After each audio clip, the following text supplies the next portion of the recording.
Guys, we got a great deal of hype around us. We do. All kinds of expectations. And with great expectations, we know that there's going to be a whole lot of people, a whole lot of crows expecting us to fall on our face. What are you doing to find that little bit more to get us closer to being a great team? You finish practice, now what? You finish meetings, now what? Lifting, now what? A rep, now what? And if we come together and we challenge ourselves to do a little bit more every day, the crows, they'll fall by themselves. Embrace what we're capable of. Embrace the fact that we aren't the same old Jets. Embrace the fact that we do have a target on our back. Embrace the fact that when teams look at our schedule, they're not chalking us up for a W. They're coming at you. It's exactly where we want to be. And that's awesome.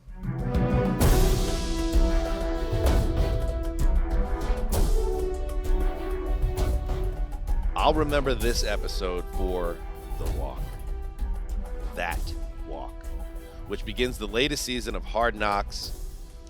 A walk that tells the story of this beautiful and unique place and time for the New York Jets. Aaron Rodgers exits the doors of the Jets facility in Florham Park and begins that brief journey to the practice field for another day of work in the summer heat. Waiting for him? His team, yes. Robert Saleh, who you heard, yes. Thousands of adoring fans, many wearing number 8 jerseys, and all of them calling out to the longtime Packers quarterback they hope will finally serve as the rightful successor to Joe Namath for the Jets. In January, it will be 54 years since the team's lone Super Bowl triumph. It's time. It's been time. Rodgers knows who he is and what he represents to his teammates, to the front office, to the success-starved fans, to his critics, of which there are many, as we know. And you know what? He loves it. After he exits that front door, he says to the camera following him, "I'll give you some good stuff today." And he does. Everyone is chasing the top-tier quarterback, says Robert Saleh, positively beaming, by the way, across the entirety of this premiere. Because, Saleh said, they change games, they change entire locker rooms. I'll take Saleh's deadly accurate statement a step further. The arrival of a truly great quarterback can change lives and the identity of an entire fan base, no matter what they've been through previous to the arrival of a true difference maker at the game's most important position. The New York Jets will enter Week 1 riding a postseason drought that has stretched across a dozen seasons now. It's the backdrop of the show. It's tied for the longest of any team in North American sports. And last year began with hope as a dynamic rookie class and a rising defense put New York into position to snap that dry spell until, let's call it G-force freefall in the quarterback play, sparked a catastrophic offensive implosion. The waiting game continued for the playoffs and for a quarterback who could return the franchise to prominence. And now let's take a brief aside and let's offer a full disclosure for the unaware. I'm a Jets fan. My first game in person was October 2nd, 1988. It was a 17-17 tie with the Chiefs, and it was played in a downpour at the old Meadowlands. The Jets had 5 fumbles that night, and 3 of them lost, including the Freeman McNeil turnover with the Jets at the KC-15 in overtime. I was 8, and I left that building feeling like my dad just took me to an R-rated horror film I had no business seeing at that age. 6 years later, I watched from those same red seats at Giant Stadium as Dan Marino led the Dolphins on that furious second-half comeback capped by the infamous fake spike TD pass to Mark Ingram Sr. That prompted a season-ending tailspin that got some 42-year-old rookie head coach named Pete Carroll fired. Wonder what happened to that guy. 11 years after that, I was at some random Jaguars game after I graduated college in September where Chad Pennington re-injured, and I love Chad Pennington, but he re-injured that troublesome right shoulder on a sack. He was replaced by a nice fellow named Jay Fiedler, who was also flattened and also forced from action with a shoulder injury. I could still see it today. Fiedler looking up at us from our seats behind the end zone, giving the thumbs up and mouthing, "I'm good," as he jogged up the tunnel. He was not good. 2 days later, the two QBs shared the same plane to Alabama for a visit with Dr. James Andrews. Their season's over. There are many sad stories around the QB position for this team. These are just mine. Enter Aaron Rodgers and enter the cameras of Hard Knocks, arriving at a crucial moment in time for this star-crossed franchise. The Jets have gone from perennial afterthought to the most compelling team in football. You heard it right there in the Hard Knocks sizzle reel before the premiere last week. Love him or hate him, that all goes back to the grizzled and eternally laid-back QB from Northern California. Rodgers can change games, he can change locker rooms, and, as we saw, in Tuesday's season premiere, he can change the temperature of any space he enters. Hope and optimism is abundant for the New York Jets. It's true. It's real. This all feels different and, yes, a touch overwhelming. Is it time? It's been time.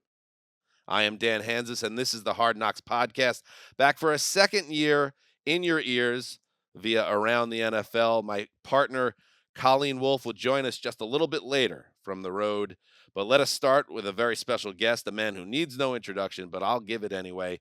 He is the face of NFL Network since its inception 20 years ago.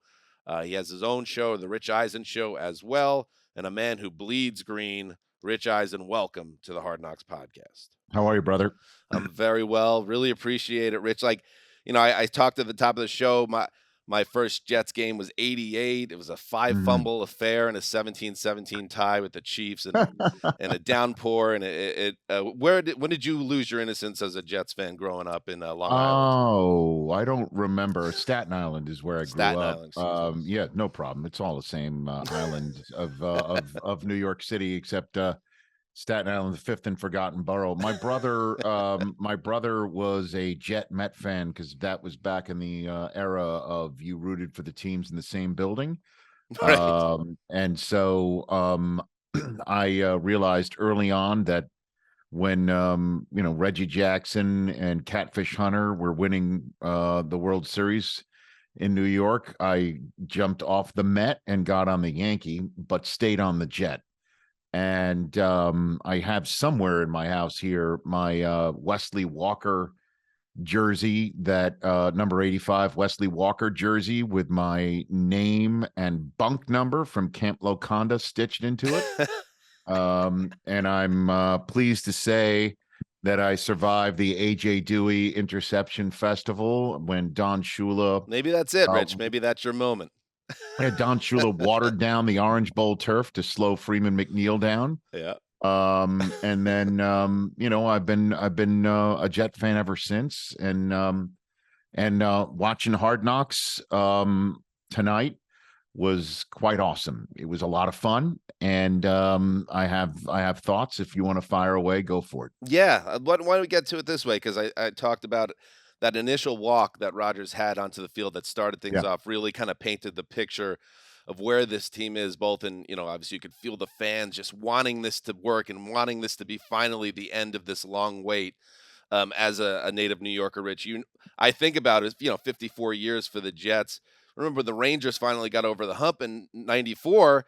It was the 1940 chance that they were getting before that, and that was 54 years. We're dealing with something that is extended and kind of historic in terms of New York's pro sports.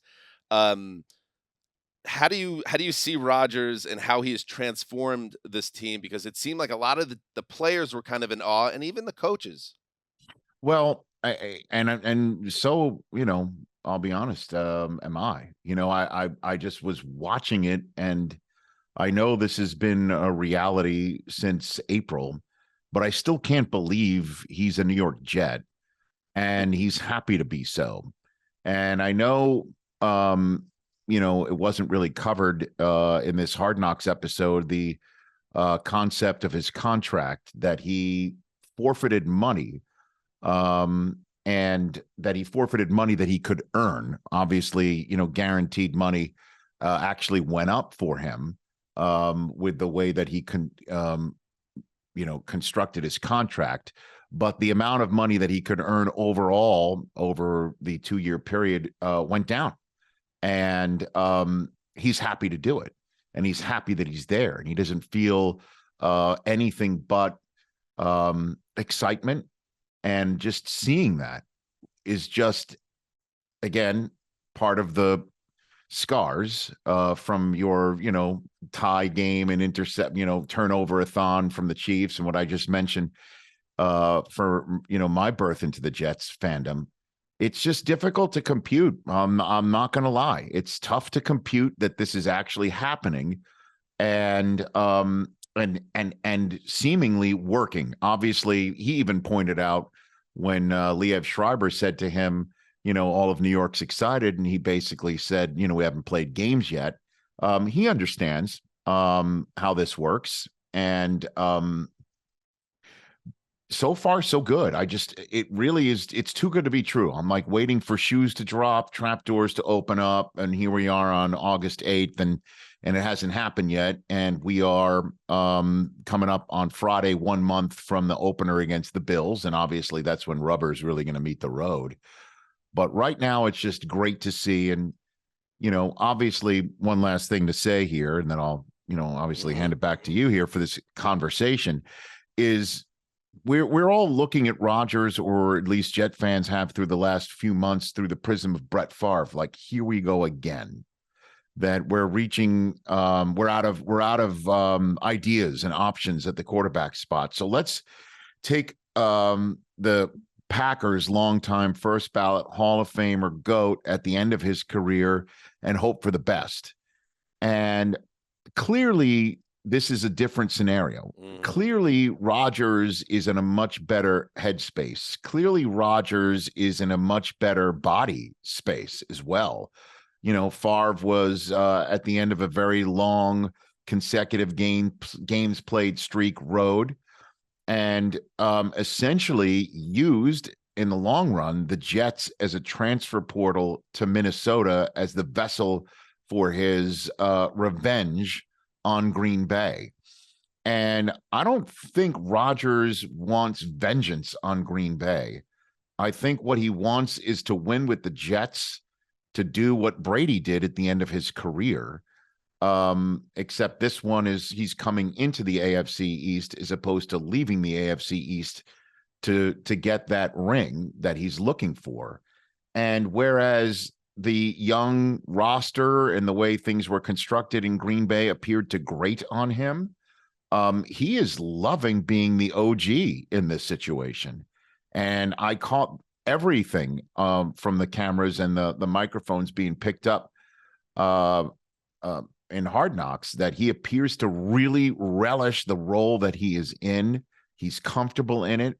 He enjoys being there, and he's not thinking of anything but winning with the Jets, as opposed to what happened with Favre, where, it turned out to be a way station. That doesn't appear to be the case here, and I'm thrilled about it. Yeah, it's despite obviously it's odd that it's this legendary Packer going to the Jets. It's apples and oranges for the reasons you just said. And, it does feel like his presence and the fact, and you could see it. I mean, you could see it even in the practice, and of course the dispatches from the beat writers, that he has a lot of high level ball in him that I think I feel, despite, and yes, Jets fans leaning aside, I know you could look at the numbers last year and say he was down a little bit.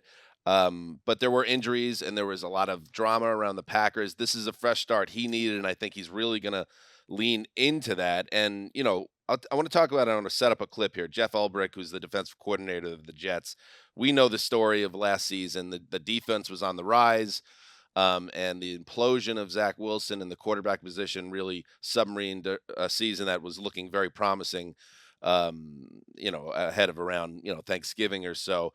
Here's Ulbrich talking to the Jets in a meeting. They're going over a clip showing Rodgers making an insane throw in practice, kind of across the field, a throw that you just don't see. And again, you see that the team and the coaching staff like, wait, this is different. This is exciting. This is new. Here's Ulbrich. Just understand this. I don't give a what goes down this year. We will always be in games, no matter what. We break some shoelaces and get a few points on us. Guys, we're going to be in every game.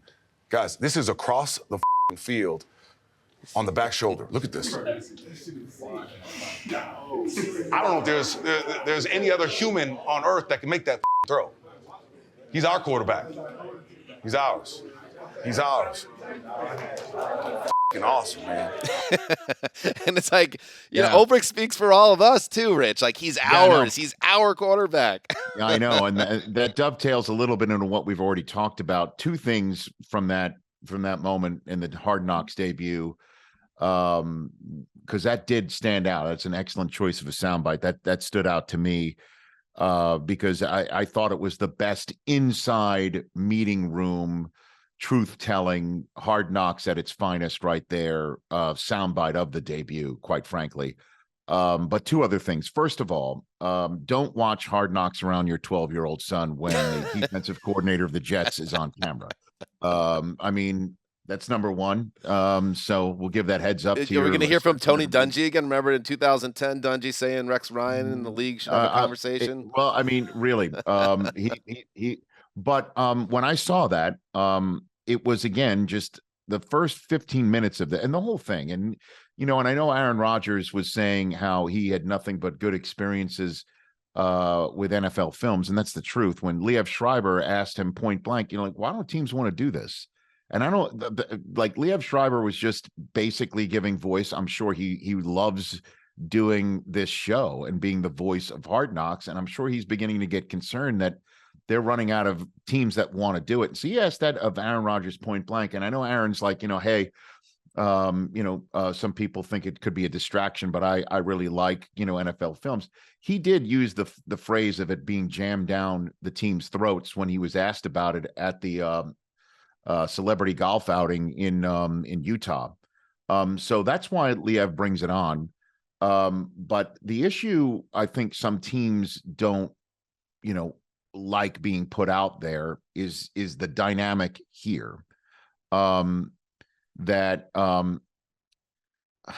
I guess my point is this, is that the thing I got out of it was Zach Wilson seeing this. And he must sense it. I mean, again, the fact that we're seeing it will maybe make it that much more intense for him. But whether we're seeing it or not, it's happening behind the scenes. And this is Aaron Rodgers' team.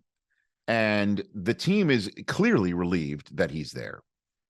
And that Zach can't but help sense that he was the guy that scuttled last year. Rodgers' presence is obviously testimonial to that. But everybody in that building is just like, that's our quarterback. We're going to be in games. This guy is incredible. Mecole Hardman going up to him saying, I'm going to tell my grandkids and my kids that I played with you, And so, again, how Zach handles it is going to be interesting. And the only reason why that would, for the lack of a better phrase, matter right now is he may have to get in games. And, if Rodgers somehow doesn't answer a bell or gets a bell rung, he might have to shake that off. That, oh God, I'm the guy coming in that nobody wants to see in the game. And that is definitely a mental aspect that I think Rodgers is clearly addressing by coaching him up.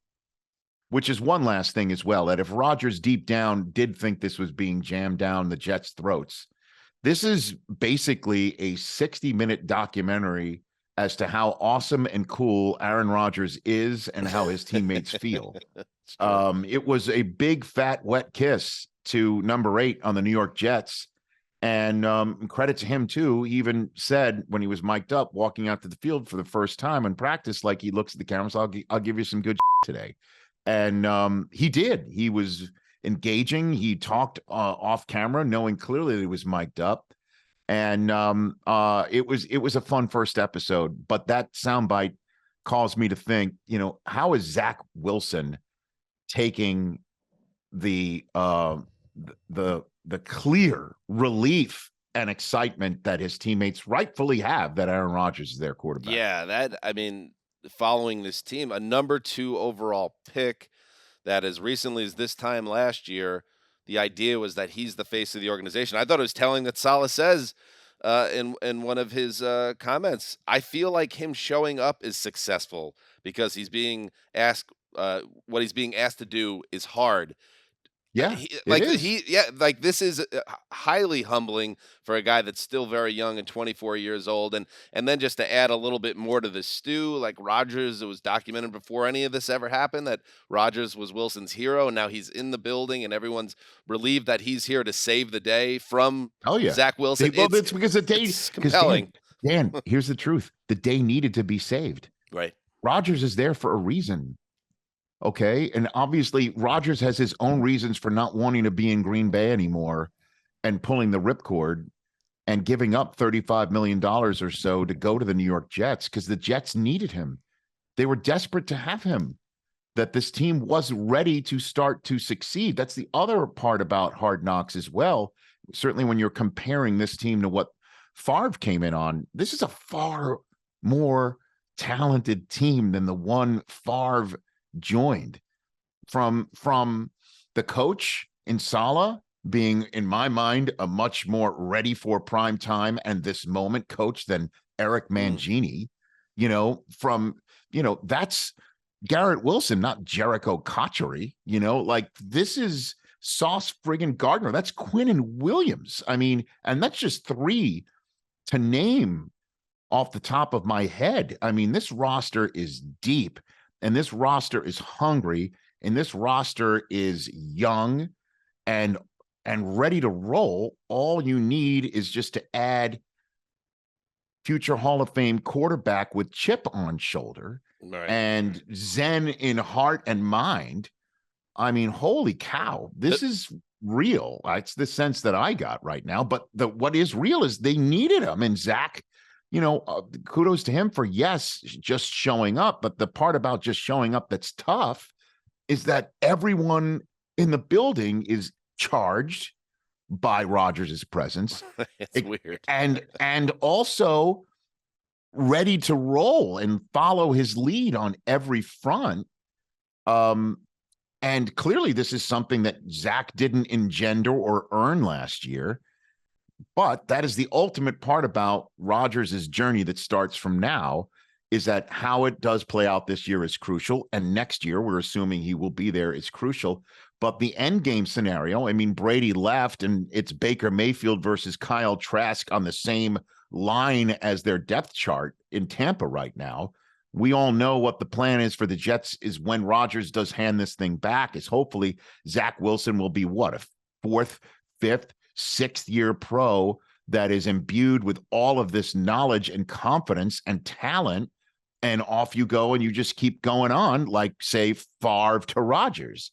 Like, that's the way that this plan is set up, and the fact that there is one is exciting. Yes. And it does, I guess the big picture plan of handing the reins back over in a few years, okay, you could sell me on that hypothetically. The one where he's the number 2 quarterback and he's one hit away from being in the lineup in September, that is the one that scares me. And we'll end it this way, Rich, and again, thank you for your time. And Rich, of course, all over NFL Network and his own Rich Eisen show, which you can catch on the Roku channel, Westwood One, Odyssey. Anything you want to see episode 2?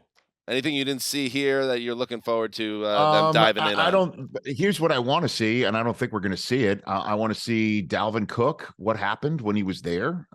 Clearly the Jets didn't want any of that stuff. That's center. Good call. And I want to see Breece Hall. Let's go. Like, what's he looking like? Clearly, I don't think the Jets are going to show you that either. And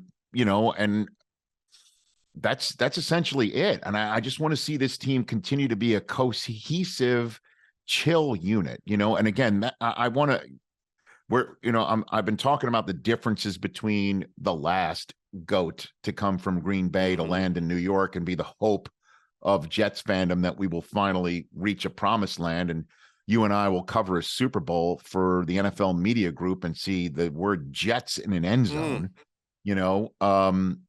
that the difference between this Hard Knocks Jets team and the previous one. And again, I'm very appreciative and thankful that 2 AFC Championship game appearances back to back occurred, right? And that Sanchez and Rex Ryan were born out of the Favre failure. I get it. But to me, Saleh seems to be so much more just sustainable, and this team appears to not be on the credit card either. Now, obviously, Rodgers is going to come at a cost once he's done, but the Jets team that we saw, the Mike Tannenbaum put it on the credit card, ground and pound, and try and win with the Rex Ryan, where Saleh is absolutely the coach of the moment the Jets need, in the same way Ryan was, where I don't need to kiss Bill Belichick's rings. And, the man genius who, really didn't have much of a personality, giving way to Rex and his braggadociousness, which definitely worked for a New York audience and for a fan base that was, if I may say so, sick and tired of getting kicked in the balls by the football gods for 40 years at that point in time. Saleh just seems to be a much more sustainable coach for the Jets, that the cult of personality isn't going to run out. And yet this is year 3 for Saleh, right, Rich? So I know. If it doesn't happen this year, you can imagine ownership potentially making that change. Which that would be a mistake. Yeah. That would be a mistake. I think it would be a mistake. And obviously we need to see how things play out from here. But honestly, Joe Douglas, winding up turning Elijah Moore into a second-round selection that wound up turning into Rodgers. The drafting of the team, the way that they've been drafting it. Lazard, he barely showed up in this first episode of Hard Knocks. Come on. Like, that is a heck of a wide receiver pickup. Mecole Hardman also. Like, this is a really talented, deep team that isn't really discussed as such, because we are all attracted to and distracted by the Rodgers acquisition, because it is so splashy and so big. The Quinnen Williams signing, again, the defensive line is deep. They are a deep, young, hungry team.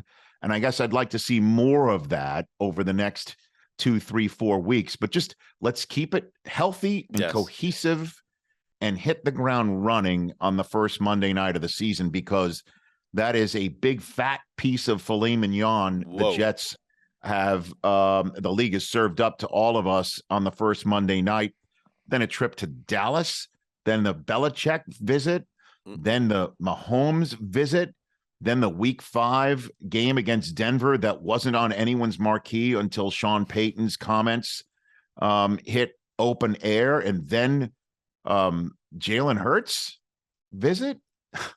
So I just need health and calm and chill and cohesiveness, because the first 6 weeks is going to be the crucible that will forge this team or springboard it, or even worse. Yep. And as to your point, or your vision of one day us both being in a building at the Super Bowl with the Jets in the end zone, as another famous Jets fan, Joe Beningo, is known to say, "From your lips to God's ears," my friend. Yeah, here, let me flex. Hold on a second. Where's Rich going? I'm in my office. Rich is walking off mic. He's in his office. Yeah, hold on. I'm sorry. I should describe it to your podcast audience. Here we go. Took this What do we off got, the wall. All right. Here we go. This is at an NFL. This is the NFL Honors in Atlanta. Okay. Give us a full screen on this. Okay, there we go. That's me. Oh yeah, sorry. Let me hold on a minute. There we go. That's me with Joe Willie. Okay, there it is. And I saw him, and we hugged it out. We had and then my friend Julie Fromm gave this to me for my 50th birthday. She got it signed because she worked for Sportsnet New York at the time, and she got Joe Willie to sign it. We just need, we need, this is great. And Joe Willie is the greatest. And but we need new generations to have their, we got time, Rich. That to coin the phrase, that Lombardi trophy is lonely. And that's my way of flexing in a way to make a point. There you go. We gotta have our own, moment here. I don't know if Rodgers is going to hug me out like this, but in a big radiant smile and laugh. I don't know about that. I don't know if we'll ever have that.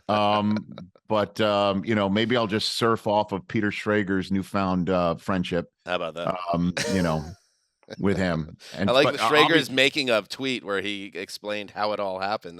That's when you got a big scoop, No, I saw that. And again, just to wrap it all up, is that Rodgers appears to be really, in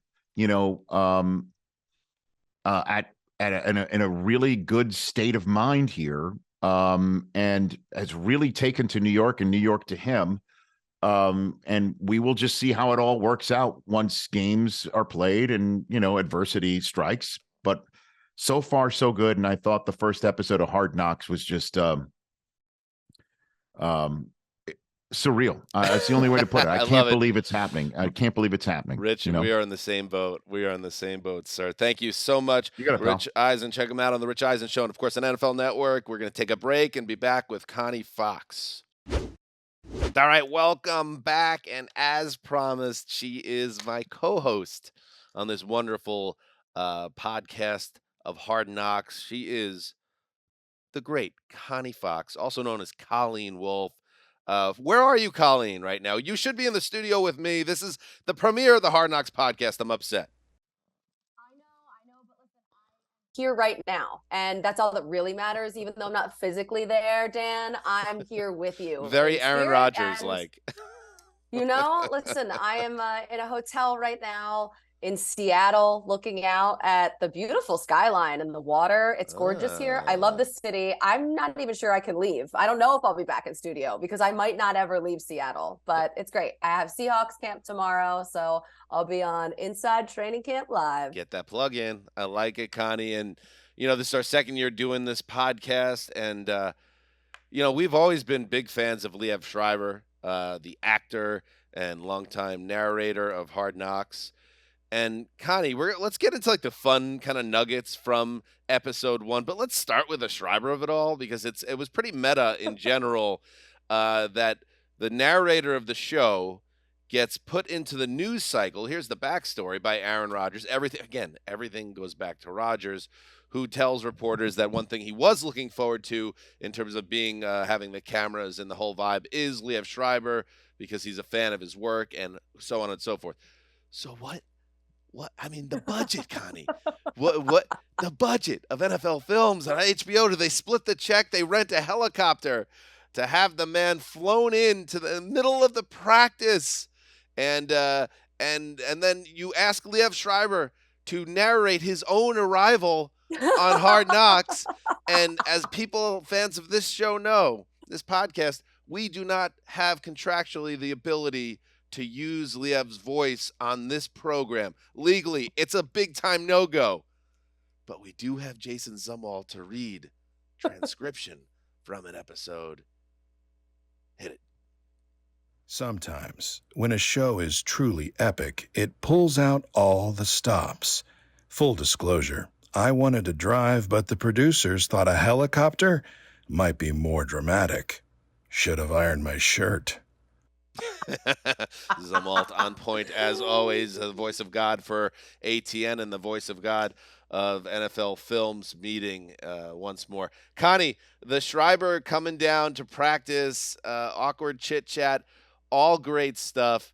And then it led to one of my favorite parts of the episode. One of the things we talked about last week, Connie, about what is it about the Nathaniel Hackett and Aaron Rodgers of it all, this relationship that has helped create this whole system or situation for the Jets right now.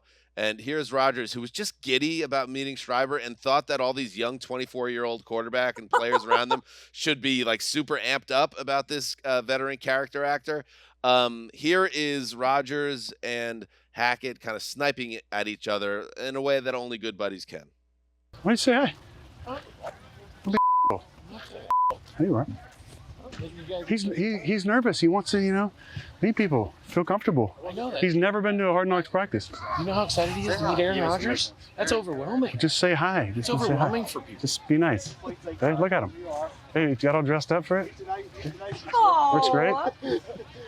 He's lean, slim. Go say hi to him, Nathaniel Hackett. Say hi.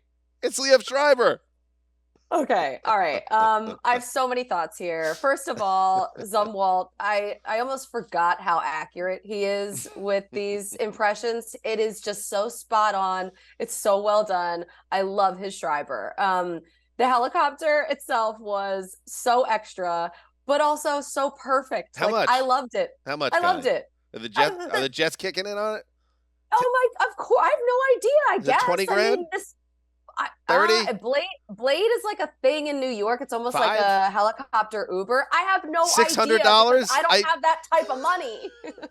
I would have no idea where to start with It has that. to be from $500 to $50,000 is what I'm going to state for my guess of how much it cost to bring in Schreiber on the heli.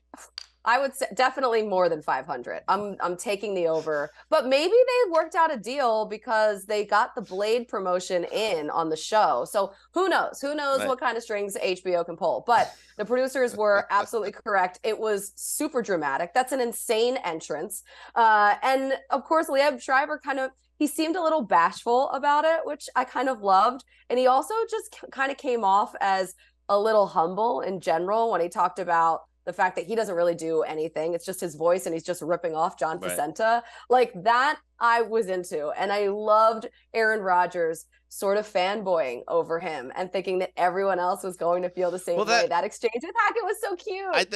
I thought it was endearing for all parties involved. And Connie, one of the things that's great about you is your awkwardness, which I always enjoy in various social settings. And Schreiber just gets kind of put in a weird spot because it made sense to ask, hey, do you want to go down to camp? Rodgers mentioned you. Then he gets there and it's like, yeah, it's not everyone is going to know who he is. So he's standing there, but Rodgers was nice. And I think it was something very real about Rodgers sensing that Schreiber should be getting more attention because he was brought in here on a helicopter. So he's like, let me get my buddy Hackett to help me out here and try to make this a little less awkward in his mind. And Hackett was like, I don't know, man. And then even one of the quarterbacks on the Jets, one of the guys deep on the depth chart, Rodgers, this is Aaron Rodgers. He's like, come on, man, go say hi to him. Go say hi to him. And finally the quarterback's like, nah, I'm talking to the coach.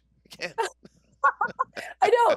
Rodgers is like, he's the voice of God. Don't you know who this is? And then I just thought it was really sweet that his whole thing with Hackett, the way that he was trying to persuade Hackett to go over was like, come on, he's never been to a Hard Knocks practice. Like let's just make him feel comfortable. Let's just be nice people. Like that, once again, I thought was really sweet on a human level. So I was into the whole thing. It was absurd. Yeah. And I thought they did a nice job not hammering the Sean Payton storyline because at this point it's a couple of weeks old, but we did get to see a little bit of that pylon game and they used the old psych out technique from the South Park guys movie Basketball. And at one point when Hackett's about to throw the ball, Rodgers goes, Sean Payton. And he's like, oh yeah, that's a good one. You psych me out with that one.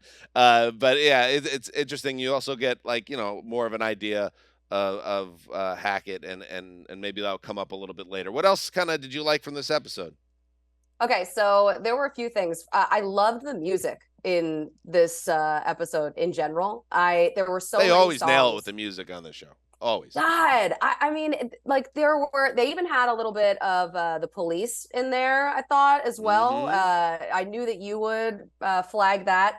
They had Greatness on there by Quavo in the Sauce and Garrett Wilson montage, which was timed perfectly. That song is great. And then they had a little Cream, which is a Wu-Tang Method Man classic, the instrumental version of it. And they played it after Meth broke the huddle. And I think we have some of that. Can we play it?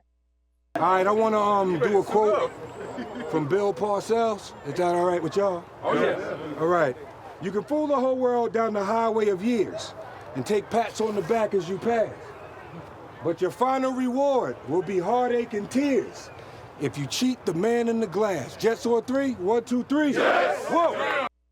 Yes. I mean, having Method Man at practice, like the Jets are just sexy as hell. I love this team. I love everything about them. But having Method Man there, I would be fangirling all over the place if I was at that training camp. That day I was in Pittsburgh. Steve Smith Sr. was at Jets practice and he was fanboying over Method Man. Like Method Man was my first ever concert. It was Redman and Method Man, and having Meth do a Bill Parcells quote. Like, I need someone to remix that. I need someone to put the Cream beat under it, maybe. I don't know. But there was Ed Sheeran. There was the Poppin' song that we've Rico heard Richie, from Sala. Like, there was just so many good ones. So my expectations for like this season now are higher than ever. I remember what it was like being in high school and learning that Cream meant cash rules everything around me, and just thinking that was the coolest thing I'd ever heard in my life.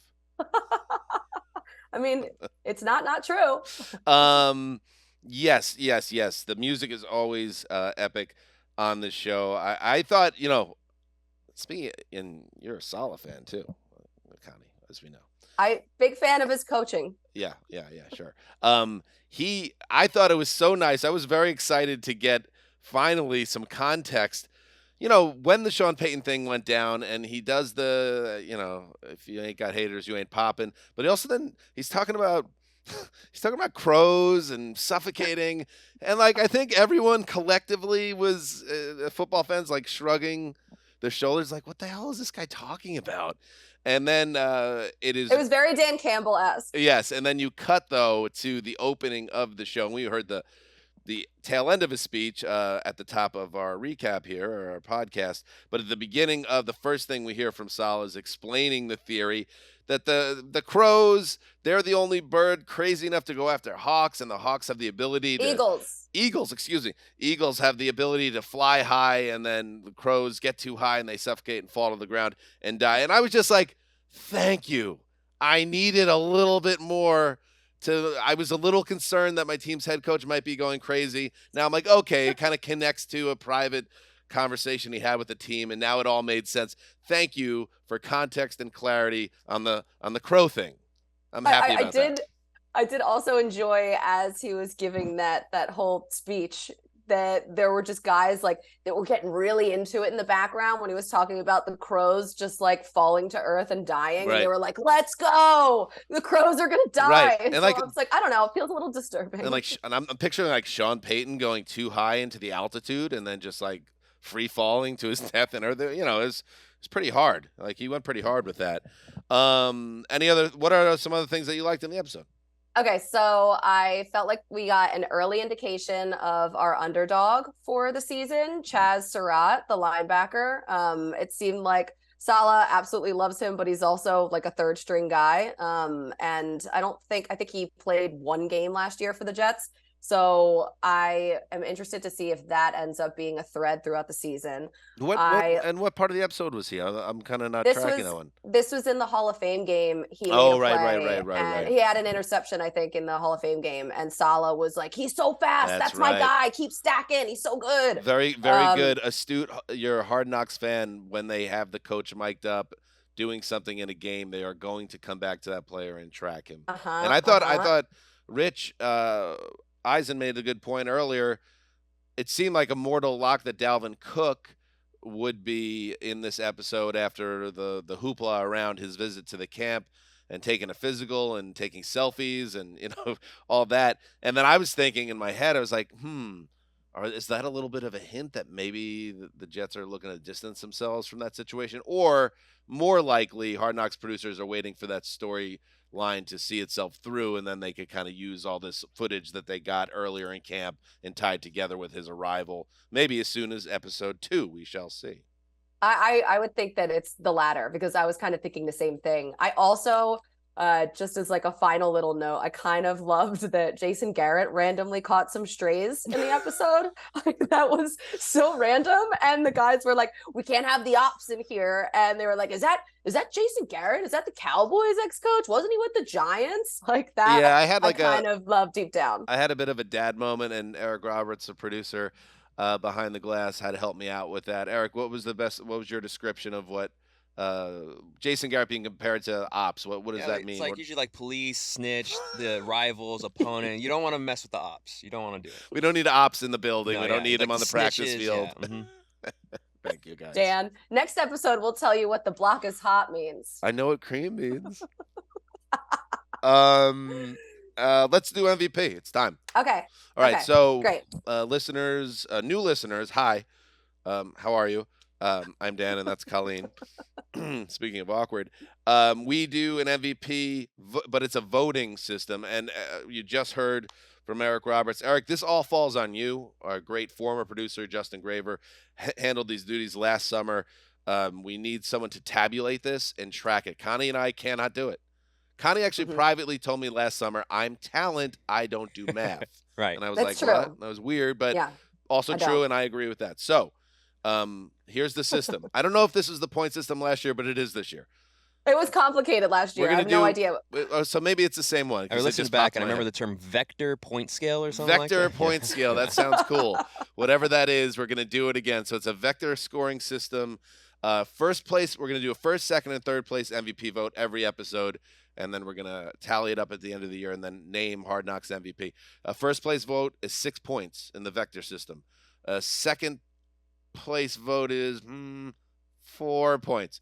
And a third place vote is 2 points. Does that sound right? Sounds close enough. So you're just making this up, right? I don't know. I mean, what the hell? Great.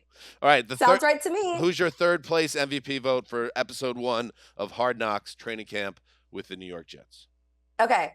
Third place goes to Solomon Thomas. I absolutely love the personalities on this defensive line. And I thought that Solomon Thomas was involved in the best exchange of the entire show because there were so many little things to pick out of that one exchange. Can we play the quote so everyone can hear it? Yeah, first? Let's play this exchange. Solomon Thomas, and I'll just tee it up thusly because it reminded me this group of defensive linemen, like they were like squabbling Irish brothers on Christmas Eve. Solomon Thomas in the role of know-it-all older brother. Tenzel Smart is the kid brother who tags along even when he's unwanted. But they all love each other. It's that type of setup. Let's listen in. Paying attention. No, I do. I'm always the one sticking up for you. I'm always the one sticking up for you. Why? Remember you said you don't want me to go to Broadway? Come on, let's just get it up. I said that because I feel like you'll be talking during the play, and I want you to respect the performers, okay? I'll get you. I can't be sick. Bro, it's actually. I got bad knees. Bro, y'all be amazed. Knees start hurting. Hard Knocks, y'all hear this? How good I want to go to a Broadway show. I want to eat a charcuterie board.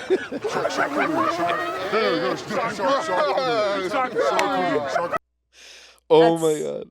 That's the mountaintop. That's it right there. And so just end the show. Just end the show. Let's be honest. It's so good. It's so good. It started because Solomon Thomas was like, I promise I'll take the whole D line, like on the next off day, I'll take the whole D line to MJ the musical.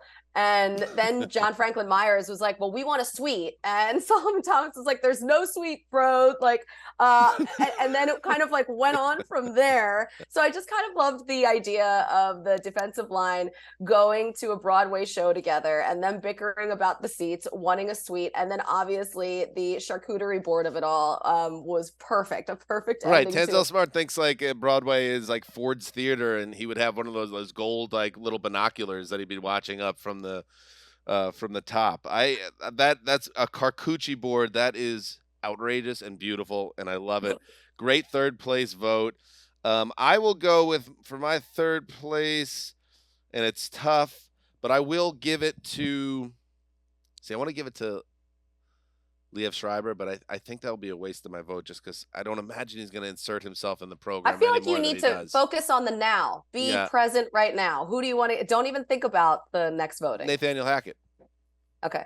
He's my third place vote. I thought that Hackett was kind of exactly what I was expecting, but maybe a little weirder and sillier than I realized. And you see why Rodgers for all.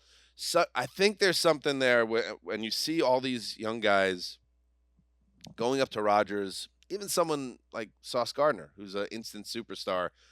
It's almost like a little kid talking to Rodgers, and Sauce is trying to talk to Rodgers before the Hall of Fame game, and he's just kind of going on, and it's not exactly clear what he's saying. And Rodgers is very succinct and short, but purposeful in what he's saying, almost like a dad talking to his son. It had that vibe, and so many players and people around Rodgers and his universe, I think, speak to him in almost a state of awe as this living legend. And Hackett is a guy that's just like messing with him, like he's a buddy. And I think that's part of the reason why Rodgers likes having him around, just somebody that will treat him like a regular person and not this otherworldly figure. Yeah, and I also loved just like the little montage that they did of Hackett where he's like, I just want to fly around like a butterfly. And I you think we have have Rodgers. that.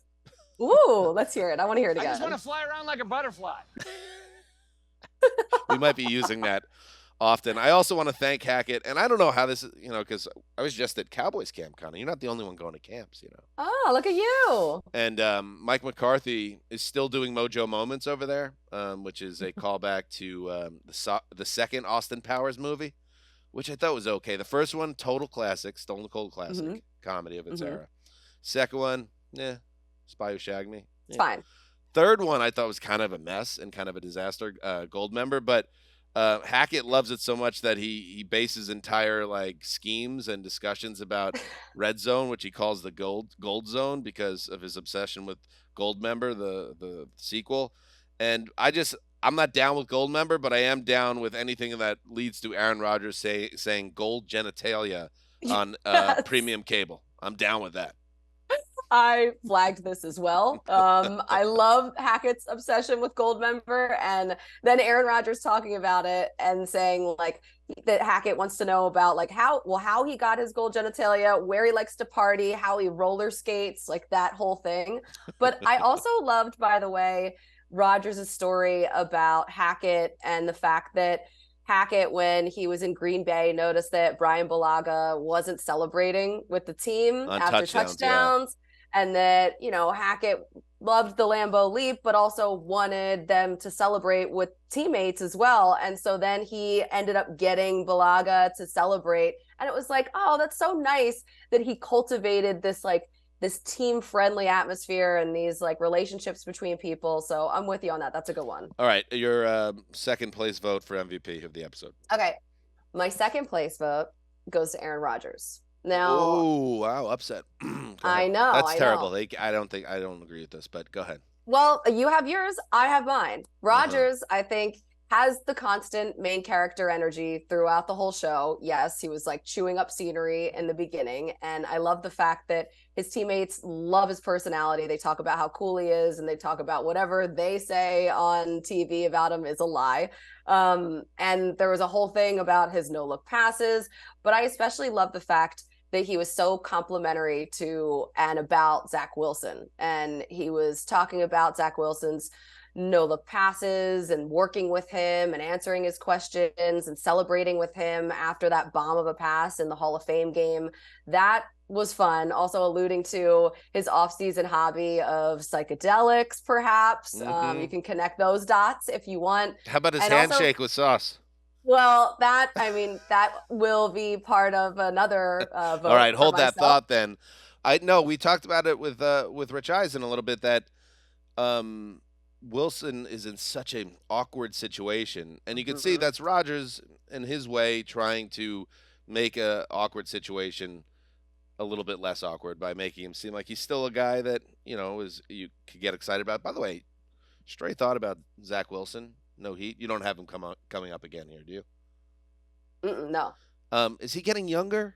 Oh my gosh! Are we reverse he's such aging? A baby. Are we Benjamin like a baby Buttoning here? Face. Yes. Yes. He still looks like a rookie, or now even maybe like a high school senior. At one point, they cut to him at halftime of the Hall of Fame game, and he's eating what was it, like a Smucker's Uncrustables, the Uncrustables, yeah. And then when he's in the huddle, he's like, come on. He basically echoes something that Rodgers said earlier in camp. I think the thing you kind of called out that you really liked in our preview episode, where he was like, come on, guys, we don't know how long we'll be able to do this, so let's enjoy it. And it's like, it's just it just seemed like a boy.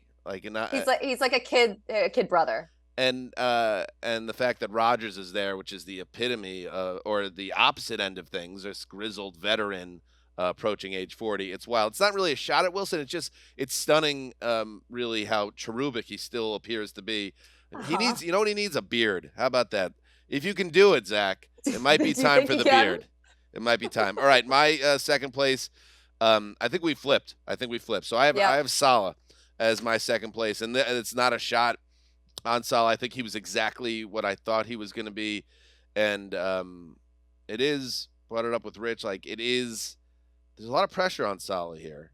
As exciting and everything is, sunshine and rainbows right now around the Jets, But there's also this reality that this is year 3 for Saleh, and you go show me the list of NFL coaches in the past 25 years who have gotten a 4th year if they didn't make the playoffs by year 3.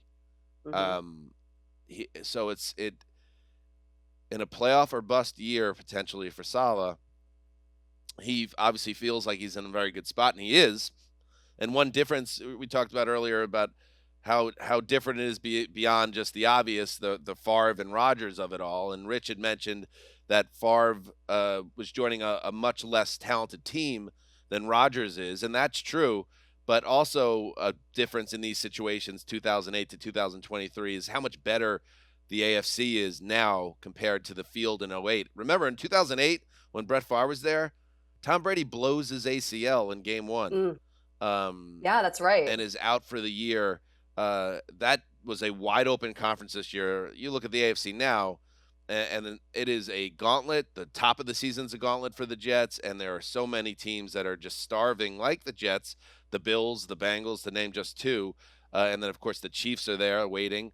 That it's going to be a very tough ride. It's going to be very difficult for this team to win 10, 11, 12 games, despite all this optimism. So just tempering it a little bit. But Saleh, despite all that pressure behind the scenes or under the hood, feels like a guy that's very confident in himself and in this team.